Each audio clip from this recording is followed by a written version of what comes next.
Hello everyone, welcome to the daily prelims current affairs program brought to you by Neo IAS. Today is 12th of June 2018. The topics we will be discussing today are Research and Information System for Developing Countries, Smart India Hackathon, Rail Madad Application, BIMSTEC, Coalition for Epidemic Preparedness. So the first topic for the day is Research and Information System for Developing Countries. Recently, the Ministry of Finance, along with this RIS, Research and Information System for Developing Countries, has launched a seminar on private sector's participation and innovation in resource mobilization. So we will discuss more about this Research and Information System for Developing Countries, or RIS. It is an autonomous policy research institute, or also we can call it as a think tank. It is based in New Delhi. It is placed under Ministry of External Affairs. It basically engages in issues related to international economic development, trade, investment, and technology. It aims for an effective policy dialogue and capacity building on global and regional economic issues. It also promotes cooperation and collaboration with developing countries on many issues. It is the one which is providing analytical support to the Government of India for concluding comprehensive economic cooperation agreement with partner countries. RIS is a think tank and it is placed under Ministry of External Affairs. Next topic is Smart India Hackathon. The grand finale of Smart India Hackathon 2018 Hardware Edition is going to be conducted in this month. So we are going to discuss more about Smart India Hackathon. Smart India Hackathon is an initiative to identify new digital technology innovations for solving many challenges faced by our country. So how does it work? It engages various government departments with technical students and challenges them on various issues to build digital solutions. It aims to improve efficiency in existing technologies, plug revenue leakages, and fight corruption. For example, some of the problems which are handled this time are prediction of drought in protected areas, which is a solution required by Ministry of Environment, Forest and Climate Change. Also, Ministry of Health requires solution in telemedicine system that can work on lower bandwidth. So this Smart India Hackathon is organized by All India Institute for Technical Education, or AICTE. This AICTE comes under Ministry of Human Resource Development. So regarding Smart India Hackathon 2018, it is joined by 27 union ministries and 17 state governments.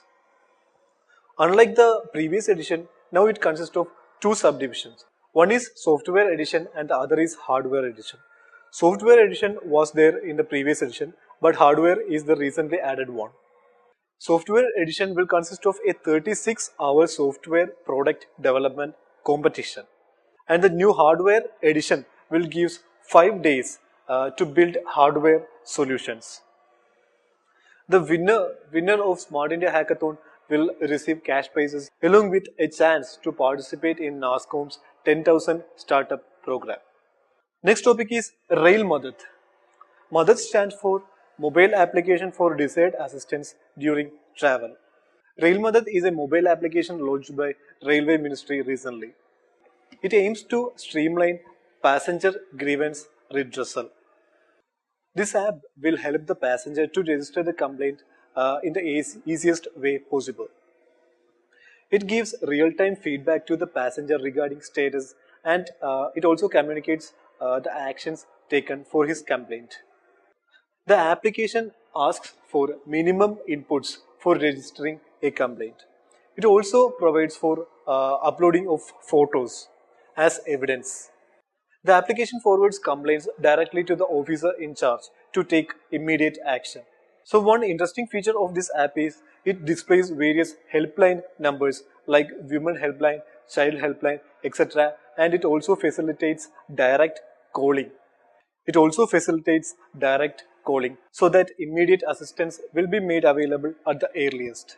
The application also allows the top management to evaluate and monitor various trains and stations and various parameters like catering, cleanliness, etc.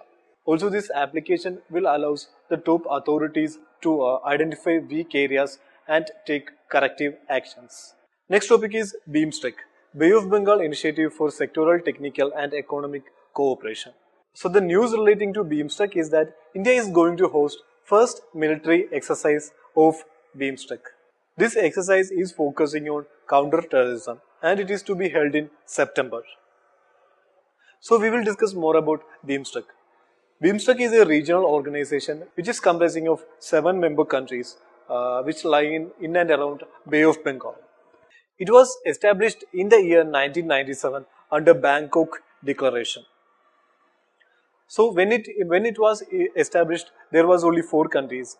They are Bangladesh, India, Sri Lanka and Thailand, and it was called BIST-EZ, BIST-EZ by then. Later by 2004, three more members got accommodated into the grouping and it came to be known as BIMSTEC or Bay of Bengal Initiative for Multisectoral Technical and Economic Cooperation. So currently the members of BIMSTEC are India, Nepal, Bangladesh, Bhutan, Sri Lanka, Myanmar and Thailand. Myanmar and Thailand are 2 Southeast Asian nations. Others are from South Asia. Its headquarters is in Dhaka, which is in Bangladesh. These BIMSTEC countries together consist of 22% of world population with 2.7 trillion GDP and an average growth of 6.5%. The last topic for the day is Coalition for Epidemic Preparedness. This Coalition for Epidemic Preparedness will be collaborating with Profectus to advance the development and manufacture of vaccines for Nipah virus. So we will discuss more about this Coalition for Epidemic Preparedness or CEPI. This coalition is a new alliance to finance and coordinate development of new vaccines. It aims to prevent and contain infectious diseases. The main aim of the coalition is to shorten the time taken to develop the vaccine for emerging diseases. It promotes innovation of vaccine technology and it also funds lab for development of vaccines. It is the funding of this CEPA is done by World Economic Forum, the government of Norway, Germany, Japan and India.